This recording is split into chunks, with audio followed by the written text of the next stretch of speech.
cosas positivas con la tecnología, pero también hay cosas negativas. ¿Cómo esto va afectando? Bueno, lo queremos hablar con Víctor Hernández, académico acá del Departamento de Economía de la Universidad de Concepción. Profe, siempre un gusto que nos pueda acompañar.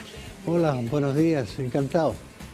Profesor, el día de hoy, como comentaba Connie, vamos a hablar de cómo la vulnerabilidad de la economía, la globalización, ha evolucionado a pasos agigantados y sin duda también es importante poder tener una visión de cómo se ha desarrollado. Actualmente, cómo estos dos temas convergen, la globalización, la inteligencia artificial y cómo afecta también a nuestro bolsillo, como lo mencionábamos. Sí. Y cómo ha afectado, ¿no? Ahora, lo primero que hay que tener claro qué es la globalización. Cuando se habla de globalización, porque todo el mundo muchas veces se escucha, ¿no es cierto?, el tema de la globalización, pasa por una situación que llevó a todos los países a unir esfuerzos para poder enfrentar situaciones a nivel mundial. Y eso se hizo bajando los aranceles, o sea, cuando alguien exporta o nosotros importamos, a la entrada hay impuestos que hay que cobrar. Entonces, si se bajan los impuestos, se están bajando las barreras y hace más expedito el tránsito de salida y entrada de bienes. Aquí ya empezamos con algunos impactos que pueden ser positivos o negativos. Esto trajo aparejado indudablemente de que al bajar los aranceles, ¿no?, inmediatamente empezamos a recibir más importaciones. Se abren más oportunidades para los consumidores, más donde elegir, precios mejores, ¿no es cierto?, mejor calidad, etcétera. Y eso explica el por qué, por ejemplo, llegaron una gran cantidad, ¿no es cierto?, de productos importados y los famosos productos chinos, ¿no? Que ahora todos compran por distintas plataformas. Indudable, ¿no? Entonces, eso ya nos está mostrando de que hay un impacto, que desde esa perspectiva es positivo, ¿no? Y así una serie de otras cosas. Pero esto se vio fortalecido con otras situaciones. Los países se dieron cuenta de que esto estaba generando buenos beneficios. Entonces se trataron de conformar agrupaciones y esto dio origen a lo que se llamó los tratados de libre comercio. Y así nos integramos directamente con Estados Unidos, con Europa, con Asia, con todos los continentes y países. Chile en este momento tiene aproximadamente 24 tratados de libre comercio, lo que nos permite conectarnos con el 80% de la producción mundial. Entonces, esto también abre posibilidades ¿a quiénes? A las empresas, pero no solamente a las grandes empresas, sino que a todos estos emprendedores, a las pequeñas empresas, y ustedes ven que mucha gente que recién está partiendo ya está exportando cosas, ¿no? Y ese es un buen estímulo, es una buena cosa, digamos, que se le abre como expectativa a los pequeños y medianos aumentar, romper esas fronteras que antes pensábamos, puedo vender acá, no sé, en la región del Biobío. Todo lo que hay, hace pocas semanas estuvimos hablando precisamente de cómo exportamos el Biobío hacia otros lados que no teníamos ni idea en muchos casos. Lo que hay, además, porque hablamos de la globalización, hablamos acá de otro término que yo creo que muchos se están familiarizando porque a través de WhatsApp ingresó con la inteligencia artificial. Se habla y se proyecta que el 40% de los empleos puede arrebatarlo la inteligencia artificial. Pero claro, uno dice, oye, es un enemigo, pero ¿cómo podemos utilizar esto de una buena fórmula y que no nos impacte para no perder nuestro trabajo? Y sí, para optimizar tiempo, recursos y agilizar los procesos de producción y podamos generar más, porque hablamos de lo que llega de China y acá empresas locales se han visto afectadas. Hemos perdido patrimonio producto de todo lo que llega desde afuera, zapatos, textiles, lo vivimos hace poquito con Huachipato. ¿Cómo llegamos a un equilibrio de eso que no nos afecte directamente? Bueno, esa es una muy buena pregunta. Primero hay que contextualizarla. Desde el punto de vista positivo, indudablemente ha sido bueno.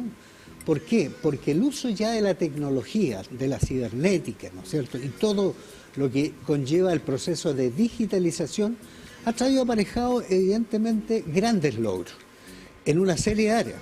Miren lo que pasa en la parte de la medicina, ¿no?, que partió, ¿se acuerdan ustedes?, con el famoso genoma humano. Sí, de hecho fue una conversación se dijo, importante. ¿saben qué?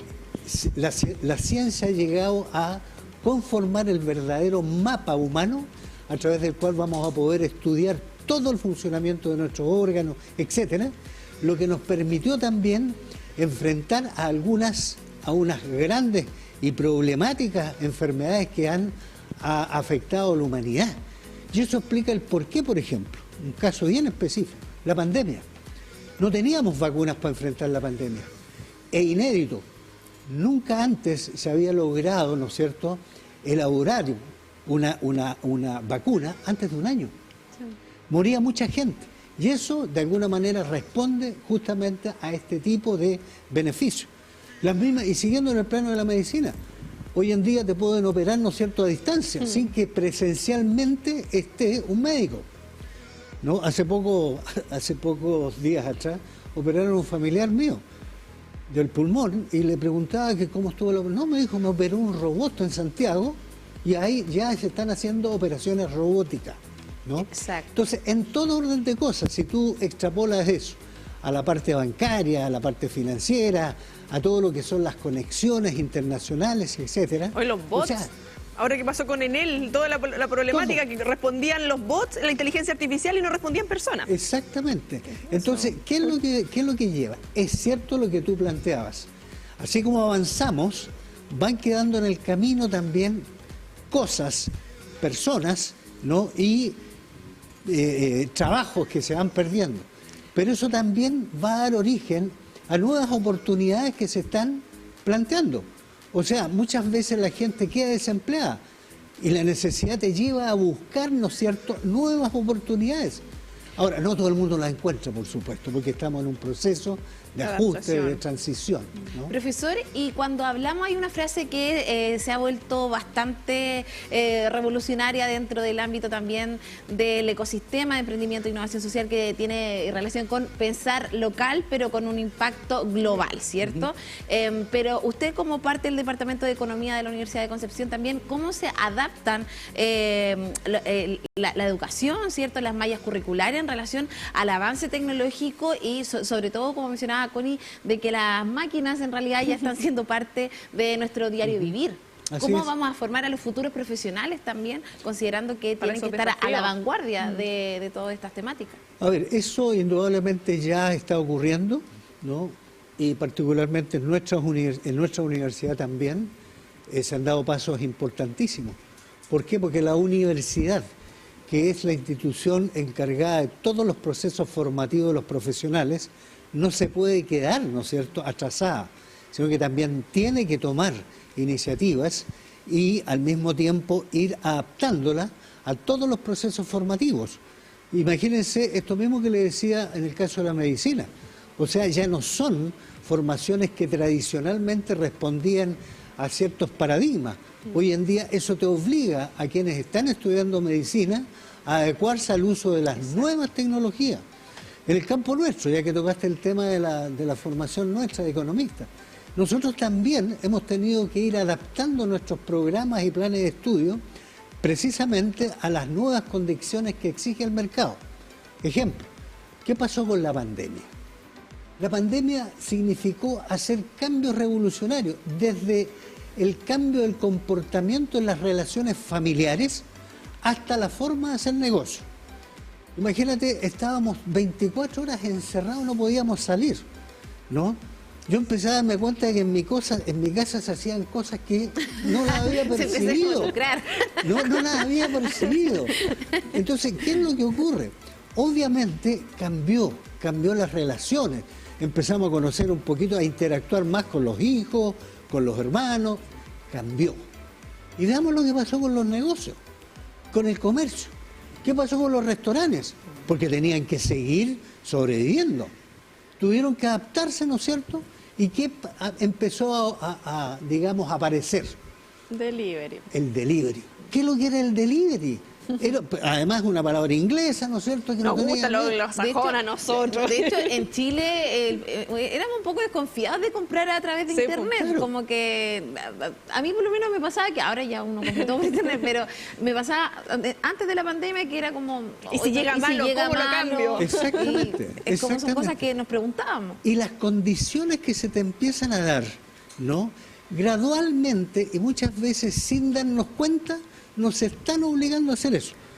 Ahora, cuando estaba en maquillaje, estaba conversando con ella, con la chica, y le estaba diciendo que tengo una situación, digamos, por tener que comprar un medicamento, etc. Y empezó a googlearlo inmediatamente.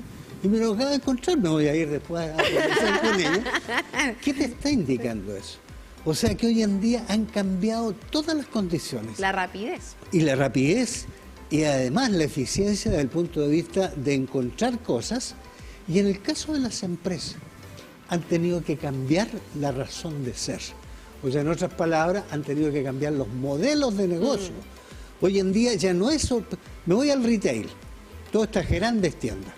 Antiguamente tú entrabas a estas grandes tiendas y no podías, digamos, mirar o vitrinar con la suficiente tranquilidad. Mucha gente.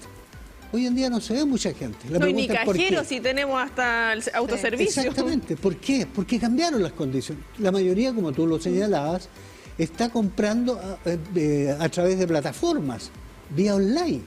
Entonces, eso te va cambiando también tu comportamiento.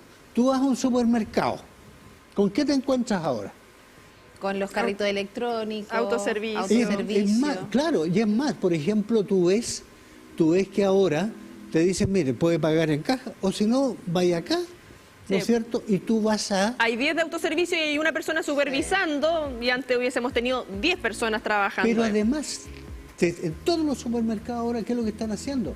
Están creando un área donde tú vas a pagar solo. Con tu tarjeta de crédito, ¿no es cierto? O tu tarjeta de débito, te atiendes y pagas inmediatamente. En Estados Unidos, les voy a dar una premisa. En Estados Unidos ya partieron en varias ciudades los famosos shop centers, ¿no? Donde tú entras a un pequeño o mediano supermercado, muchas veces no hay nadie, y para entrar tú tienes que tomar tu tarjeta y entras con tu tarjeta de crédito.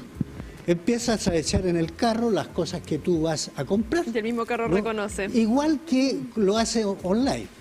Pero en esta oportunidad, ¿qué es lo que hacen? Vas comprando, terminaste tus compras, no hay nadie, tú sales. Ya antes de llegar al auto, tú ya te conectas al celular y te han hecho el cargo de las compras que hace segundos o minutos has comprado. La pregunta es, ¿cómo se hizo? Tu tarjeta de crédito tiene un chip. Y ese chip está conectado con sensores. Por lo tanto, no es necesario, digamos, tú tomas e inmediatamente los sensores captan a través de los códigos de barra y te van haciendo los cargos correspondientes a tu tarjeta de crédito.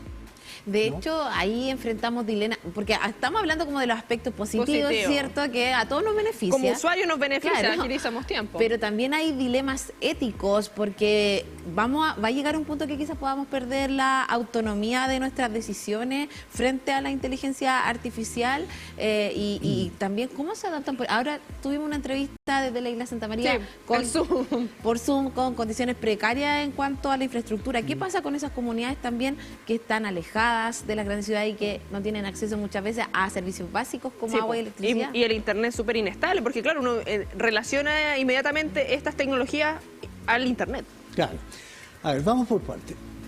Terminábamos de ver toda la parte positiva. Ahora vamos a la parte negativa, ¿no? ¿Qué es lo que está pasando en el mundo hoy en día? Durante muchos años, a partir de la década de los 90, 1990 en adelante, todo el mundo hablaba de la globalización, los beneficios que trajo aparejado, indudablemente, y son incuestionables.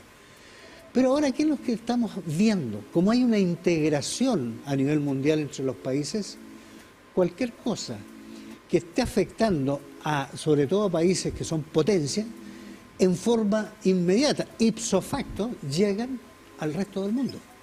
Mira lo que pasó ayer. Ayer, ¿no es cierto?, lo planteábamos fuera de cámara.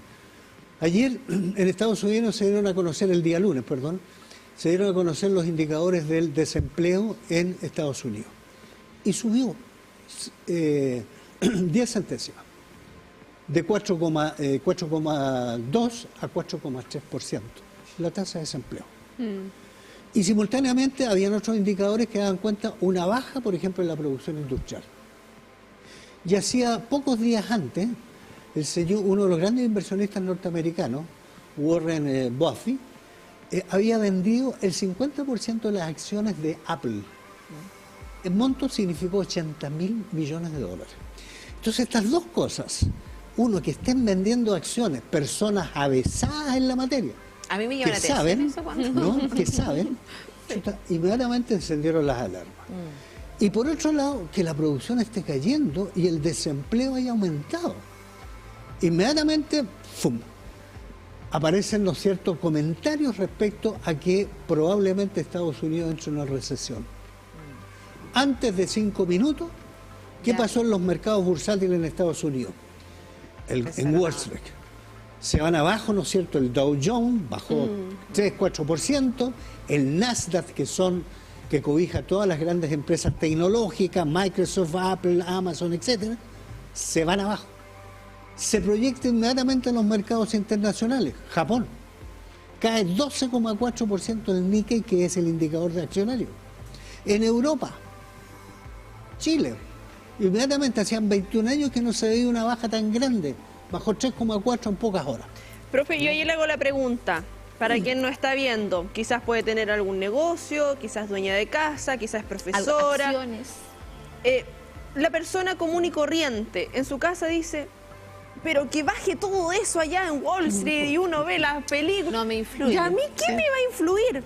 Y ahí le hago la pregunta, ¿cómo nos influye directamente a nosotros en nuestra cotidianidad, donde finalmente hemos hablado acá en innumerables oportunidades, que subió el aceite, que subió el detergente, que subió la benzina, que subió esto, y que cada vez la vida va subiendo más? ¿Cómo nos afecta y cómo nos repercute? Buena pregunta. Te voy a dar 3 ejemplos para que veas tú y que la gente, digamos, lo pueda digamos, ver de internalizar. manera clara. Con peras y manzanas. ¿Qué es lo que ocurre? Las AFP, que son las instituciones, ¿no es cierto?, que captan los ahorros para la constitución posteriormente de pensiones. Cuando uno paga las cotizaciones, ¿qué hacen estas empresas? ¿Cuál es la finalidad? Tienen que invertir eso.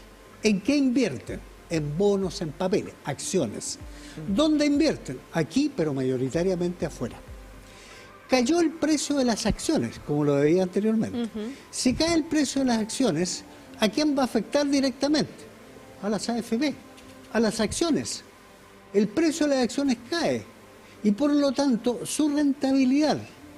Pero esa plata que está, entre comillas, perdiendo, ¿no?, o eventualmente perdiendo las AFP, no son de propiedad de las AFP, son nuestras. Sí. Por lo tanto, ¿a quién va a afectar? A aquellas personas que, supongamos, están pensionadas o están a punto de pensionarse, ¿no? A mi papá le afectó. La última pensión le bajó porque hubo unos cambios afuera. Ahí tienes un caso. Por eso que es importante. 2, cuando se producen este tipo de situaciones, ¿no?, inmediatamente esto trae aparejado, lo del de ayer, trae aparejado incertidumbre. ¿Qué va a pasar? Lo que tú decías, ¿qué va a pasar? ¿Cómo nos va a afectar? Pero nos puede pasar. Entonces, ¿qué hacen las empresas chicas, ¿no?, o las pequeñas inmediatamente? Tratan de buscar refugio. Si esto es lo mismo cuando viene una tormenta, ¿qué hace uno? Se empieza a preparar para, ¿no? Y entonces, ahí, doctor, para que pueda continuar ahí también con esa idea, me gustaría que nos entregara consejos que deberíamos hacer aplicando desde el punto de vista económico. No tengo la ola mágica. Pero bueno, de todas maneras, por lo menos dejar algunos tips puestos. Yo te decía, esto naturalmente también trae aparejado otro problema, porque la gente trata de buscar refugio. La pequeña y mediana empresa, por ejemplo, ¿qué puede hacer? O qué hace, por ejemplo, el común de la gente, que tiene ahorros. En este momento, ahorrar, ¿no es cierto?, muchas veces no es tan conveniente porque las tasas de interés son bajas. Entonces, dice la gente, entretener esto, ¿no? Y más encima, ahora con esta cuestión que no sé qué es lo que hace, ¿qué compra habitualmente? Propiedad, invierte en propiedad. No, pero no tengo cómo a comprarme una propiedad, porque comprarte una propiedad significa que te vas a tener que endeudar con el banco. Lo mayoritariamente que hace la gente es compra dólares. Claro. ¿No? Claro. Compra dólares, compra oro, o sea, aquellos activos que no tienen el efecto de la desvalorización que pueda producir la inflación. Si tú compras dólares, tú también, yo también, y la mayoría de la gente, ¿qué va a pasar con el precio del dólar? Va a subir. Sí, va a subir. Esto es lo mismo que yo le digo a mis alumnos. Cuando hay muchas papas en el mercado, ¿no? Hay muchas papas llegaron de todas partes, el precio de las papas baja. Sí, pero cuando hay escasez de limones, papas, ¿qué pasa con esos productos? Sube. Aquí en este caso, hubo mucha demanda de dólar y el precio del dólar sube. Pero ahí no termina el problema, porque al subir el precio del dólar, muchas empresas en Chile y en el mundo tienen que importar. Nosotros somos grandes consumidores de petróleo, nos guste o no nos guste, lamentablemente no somos autosuficientes en petróleo. Producimos el 99, o sea, importamos el 99,9% de petróleo. Como subió el precio del petróleo y además subió el precio del dólar, importar petróleo es más caro. Si antes el barril costaba, me lo invento en este momento, 70, 75 dólares, ahora subió, por ejemplo, a 80, por ejemplo, ¿no? ¿Qué va a pasar? La va a costar benzina. más. Claro. Ahora, si subió el precio del petróleo, vean la secuencia. ¿A quién va a afectar? A nosotros, de Ok, nuevo. pero tú dijiste Los algo importante. camioneros, la benzina, Van a subir los combustibles pasajes. y después va a subir el transporte y tú vas a La Vega y le preguntas al tipo de La Vega, oiga, ¿por qué ha subido las papas? Yo lo hago y lo pregunto. Sí. ¿Por qué ha subido las ¿Y qué le papas? responde la gente? Y la gente me dice, se van a reír de esto. Una vez le pregunté a un tipo, oiga, Becerra, le dije, ¿por qué suben las papas? Entonces me dice, mire, el señor me dijo, ¿usted cree, me dijo, que las papas llegan volando? ¿Pero por qué le dije? Se las tiraban arriba. ¿Y cuánto me sale traer ahora el Sí, transporte? claro, el esto? transporte. O sea, esa persona, sin saber economía, te Ya está entendía dando, Le di una clase a te usted. está dando una respuesta económica. Y el tipo tiene la razón. ¿Por qué? Porque sube no solamente, ¿no es cierto?, el precio de los El combustibles, peaje. el peaje, Hasta la climatología afecta a la los agricultura. pasajes, el transporte, y ese transportista, ¿no es cierto?, le traspasa precios. El tipo de La Vega, ¿qué es lo que hizo? Subió tuvo que pagar más por el transporte. ¿Qué es lo que hace él? También sube el precio. Sí. O sea, en el fondo, el traspaso sucesivo te llega a quién finalmente. Al final es una reflexión de que todo, y es la globalización, estamos todos conectados Conectados. y todas las decisiones que ocurran a nivel internacional nos van a afectar en nuestra economía y nuestro diario vivir. Por eso Exacto. es importante los tips. A ver, ¿qué tips, qué consejo nos puede entregar, profe? Ahora, Porque bueno, y ahí estamos frente a otro segundo problema, que es la inflación, ¿no? Y sube el precio del dólar, baja el precio de las acciones, afecta, digamos, el tema de las pensiones. Ahora, en situaciones de esta naturaleza, cuando hay mucha incertidumbre, lo más recomendable es evitar consumo de cosas superfluas. O sea, evita comprar cuestiones que indudablemente no las necesitas. Sushi. Porque, que no son de primera ¿no? necesidad. Y obviamente buscar, es lo que pasó también durante pandemia, la gente empezó, querámoslo o no, cuando recién partió todo esto, ahorrado, o sea, y además que no podía hacerlo, ¿no? Segundo, evitar el endeudamiento. ¿Por qué? Porque naturalmente esto trae aparejado, es que si sube la inflación, esto trae aparejado, ¿no es cierto?, subidas también en las tasas de interés. Sí. ¿Por qué? Porque la inflación es un fenómeno de indexación. No ¿Me es momento explico? para pedir préstamos. Claro, me explico. El concepto de indexación, todo se expresa y se ajusta en función de la inflación. ¿Qué pasa con los aranceles, por ejemplo, aquí que pagan los estudiantes a la universidad? Todos los años se ajustan. Sí. ¿Qué pasa con las colegiaturas de los colegios? Sube el precio de las colegiaturas de los colegios. ¿Qué pasa con los arriendos? ¿No? También Todo- de acuerdo al todo, IPC. me claro, diga, profe. todo. Entonces, ¿qué hacen los bancos? Los bancos que son prestadores de dinero, ¿qué hacen? También tienen que ajustar sus tasas de interés, que es el precio del dinero. Y por lo tanto, eso significa que si sube la inflación, esto va a significar que va a aumentar las tasas de interés y en consecuencia aumenta también el costo del endeudamiento. Te va a costar más ahora endeudarte, vas a tener que pagar más. Por lo tanto, recomendación, eviten el endeudamiento. Sí, un ejemplo claro, usted hablaba de la pandemia, ¿te acuerdas cuando uno tenía cierta cantidad de dinero y el carro venía muy lleno y después con la misma cantidad de plata uno oye, compré 10.000 pesos no alcanzan no alcanzaba para nada ahora. Eso te está demostrando lo que muchas veces se conoce y que mucha gente no sabe, pero lo escucha. El aumento del costo de la vida, ¿no? Que son dos cosas diferentes de lo que es la inflación. El costo de la vida, ¿a qué corresponde? Lo que tú señalabas. La dueña de casa iba habitualmente con 10.000 pesos y eso yo recuerdo que hice una pequeña exposición, una cápsula que hicimos también tiempo atrás. Y les explicaba de la siguiente manera. La dueña de casa iba al supermercado con 10 lucas y llenaba el carro. Después, ¿qué es lo que ocurrió? Con los mismos 10.000 pesos al mes ya no compraba el carro, sino que salía con un canasto. No, con un canasto. Y después, ¿no es cierto?, después de meses también, con los mismos 10.000 pesos, ya no salía ni con el canasto, ni con el carro, sino que con un bolso.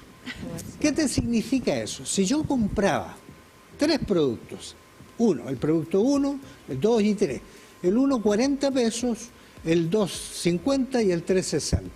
Si yo sumo esto, me da 150, 40 más 50 más. 150 pesos me costaban esos 3 productos. Pero ahora, ¿qué es lo que ocurre? Si suben los precios, ¿no? Si suben los precios, para yo poder mantener la inflación, y supongamos, me voy a ir al extremo, que subieron un 50%. Significa entonces que ya estos productos me van a subir el de 40 a 60, el de 50 a 75 y así sucesivamente. O sea, de 150 paso a 180.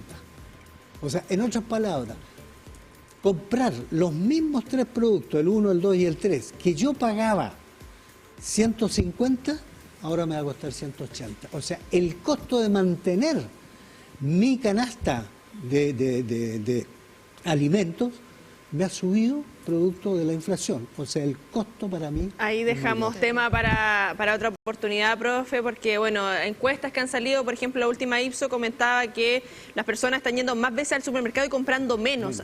Porque, claro, están priorizando las ofertas, ahí se puede deducir diversas temáticas. Claro, y lo que se va agotando, ya uno no compra a destajo como podría haber sido antes. Lo dejamos invitado nuevamente, profesor, para seguir abordando estas temáticas. Con esto cierro. Una pequeña cosa. El tema de todo esto, tanto de la globalización como de la inteligencia artificial, tiene sus pros y sus contras. El punto es llegar a determinar cuál es verdaderamente el punto de inflexión de manera tal, digamos, de que todo lo que estemos aplicando en globalización e inteligencia artificial sea lo suficientemente beneficioso para el bienestar de las personas y de la economía. El tema pasa muchas veces cuando se pierden los límites y entran naturalmente a influir factores ideológicos, factores políticos, ¿no?, o de cualquier otra, o interés económico. Y eso puede traer aparejado problemas. ¿Okay? Un gusto como siempre, Víctor Hernández, todo lo que hay en temáticas económicas.